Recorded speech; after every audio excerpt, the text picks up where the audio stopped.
ഞാൻ എന്നും ടൈപ്പിന് പോകുന്ന വഴിക്ക് അഷ്റഫ് അവിടെ കണ്ട് നിൽക്കാറുണ്ടായിരുന്നു പോലും. ഞാനാണെങ്കിൽ വീട്ടിൽ നിന്ന് ഇറങ്ങിയാ പിന്നെ ഇടത്തോട്ടും വലത്തോട്ടും നോക്കുന്ന പ്രശ്നമേ ഇല്ല. വീട്, type writing institute, type writing institute, വീട്, അങ്ങനെ. ഒരു ദിവസം അഷ്റഫ് എന്നോട് ചോദിക്കുക, ഞാനൊരു സാധനം തന്നാ വാങ്ങിക്കോന്ന്. എനിക്കങ്ങ് ദേഷ്യം വന്നു. എന്നാൽ എന്താ സാധനം എന്ന് നമ്മളൊന്ന് അറിഞ്ഞിരിക്കണമല്ലോ.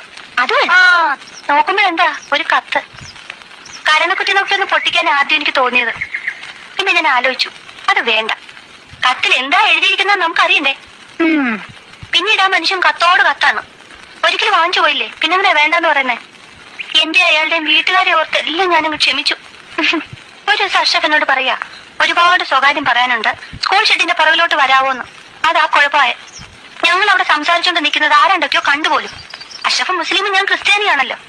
അതിനുശേഷം ഈ രണ്ട് സമുദായക്കാരും തമ്മിൽ ഇല്ലാത്ത പുകിലൊന്നുമില്ല. അടിപിടിയും ബഹളവും ഒന്നും പറയണ്ട, ഞാനിങ്ങ് പോന്നു. എന്റെ ഭാഗത്ത് എന്തെങ്കിലും തെറ്റുണ്ടോ? ഏയ്, ഒരു തെറ്റുമില്ല.